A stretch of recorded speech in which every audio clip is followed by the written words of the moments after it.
got was this little, what we called a Grime Saver.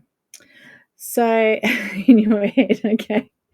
And it's probably something that you recognize that you could use more when you're doing cross stitch than normal embroidery or X marks the stitch. Thank you, Naomi. It's called X marks the stitch.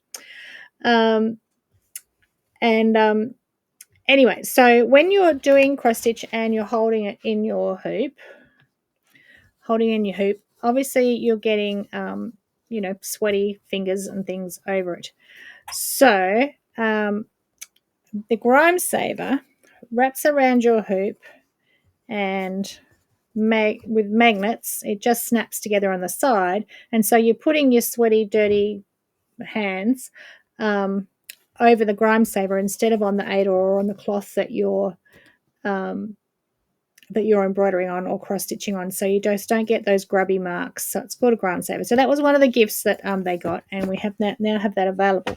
So it comes with your 2 pieces of timber, just like that, and the basic instructions on how to make it. So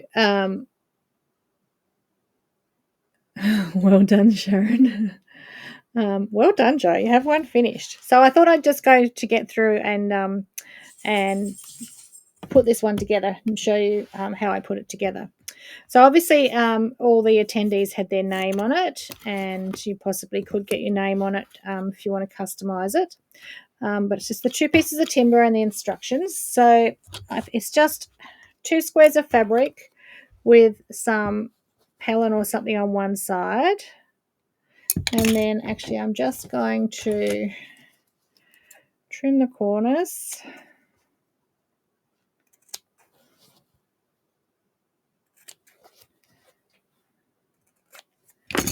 And then turn it through my opening.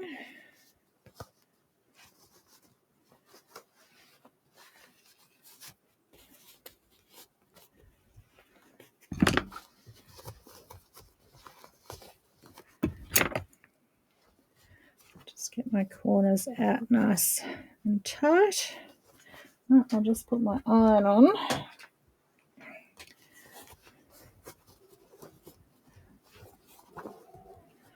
Poke out my points.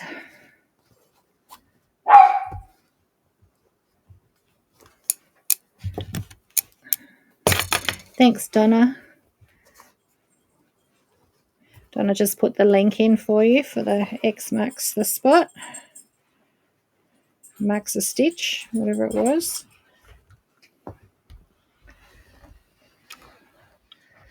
So, and just give it a good press.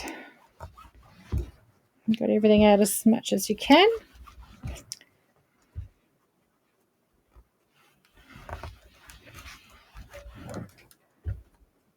Now the kits come with the little magnets in them, and I've just glued mine on already there, but you could do that after.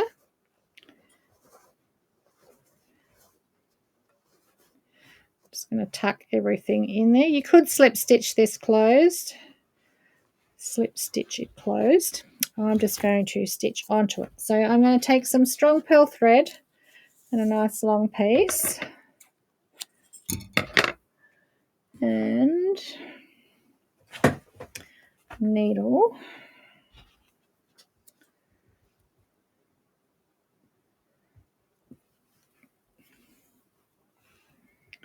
and start with a knot. What you're going to do is just take that knot out. So come in up to the point where you're going to start and just pop that knot through so that it's inside the fabric. And then I just sit that on top with the edges even. So I'm just sitting that on top with my edges even, and about, if it's not exactly the same size, make sure you have it in the center, so the same on that side as what's on that side. Okay, and then you're just going to come through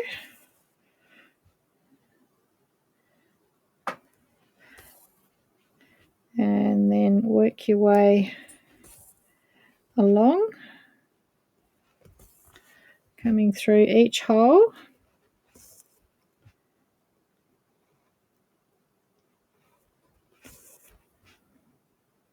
And I'm pulling quite firmly, and I'm just make sure I'm catching it on that side.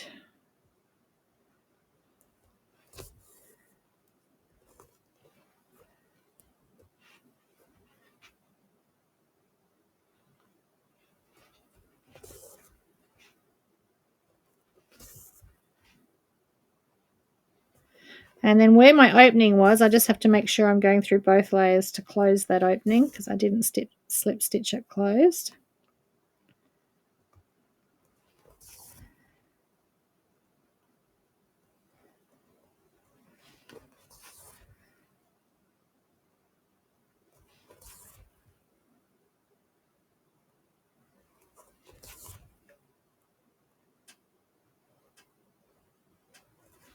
You just have to poke around till you fill the hole if you don't get it first time.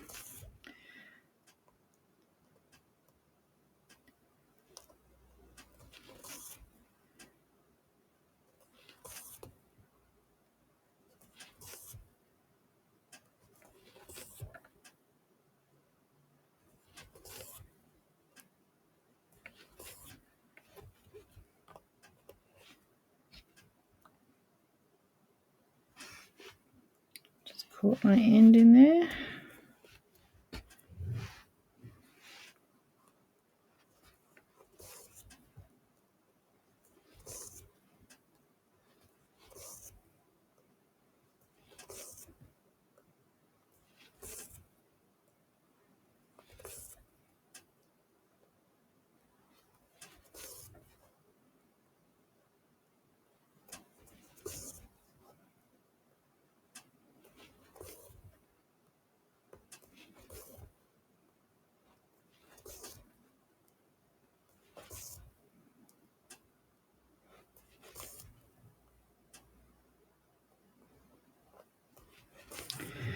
All right, I'm going to go through the last one twice.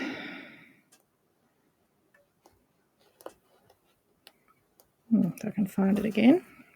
And then if you just pull that out and give it a little tug, it'll turn over and you've got those perfect neat little stitches there, nice and straight on that side.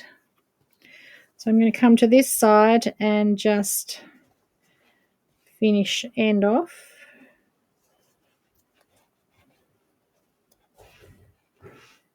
And try and pop that knot back through inside. And then we just do the same on the other side. Okay, so there's one side. It's a Grime Saver, Marion. I'll show you it again at the end once I've finished it, how it works. I think we've got time I can do the other side. Hi, Rosalind. Just popped in.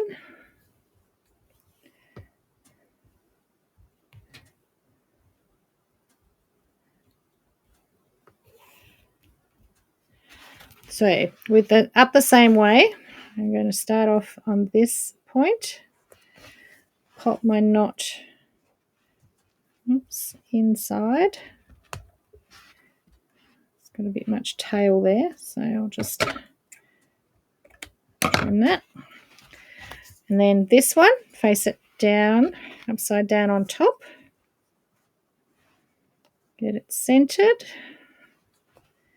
And then start whip stitching this side.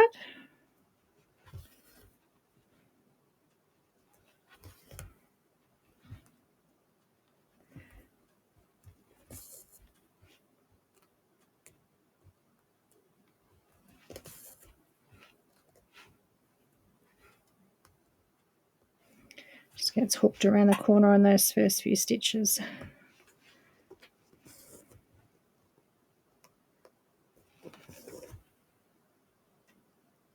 Now I have to thank Lauren for this idea. She does a lot of cross stitch, and she came up with the idea.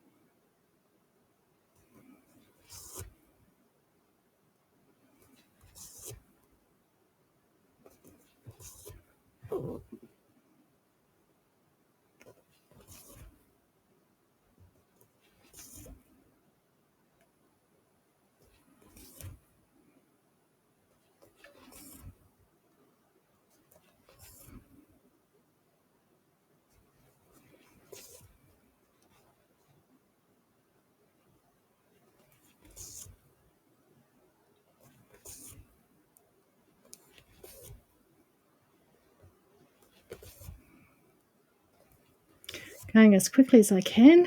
Good idea. Good idea, Jane. You could make it as wide as you want. Yeah, I mean, we're only doing the timber blanks at the moment this wide because I usually just use a 6-inch hoop, and for a small cross stitch, you're sort of using an even smaller hoop, sometimes 4-inch. But you could also make your fabric longer or wider so that it can go further into your hoop. Some people that use like the hoops, you know, the square rectangular plastic clampy sort of hoops. You might need your fabric a bit longer because it's got further to get around. All right, I'm going to pull that out until I've got it nice and flat. And end off here.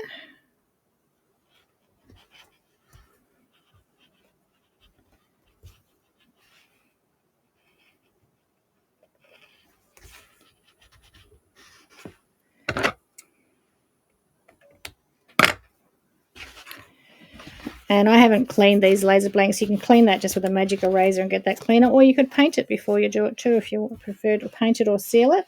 So there's my little grime sealer. And then for Marion that didn't see how it worked before, no, I don't use wax gidget. I've never used wax in my life, actually.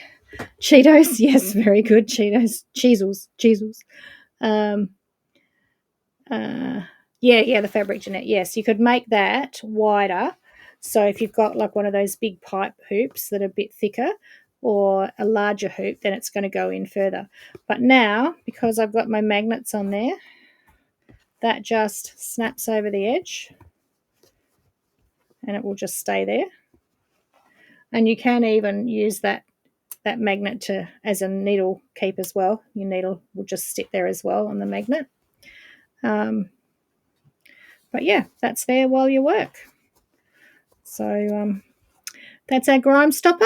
I'm not sure if we had the link in for that either. Actually, I don't even know if it's it should be on the website. Donna, if you want to have a quick look and drop it in. Yes, the needle sticks there as well because the magnet's underneath it. So the needle will stick on the magnet as well as there. So anyway, another little gritty tool. That was just another idea, quick, simple idea. As Jo said, she's got that one finished, so at least one project was nice and quick and simple to finish. But yeah, we just called it a Grime Saver, and that's it there. Oh, yes, I forgot about that. Thank you for reminding me, Fiona. So on the back wall,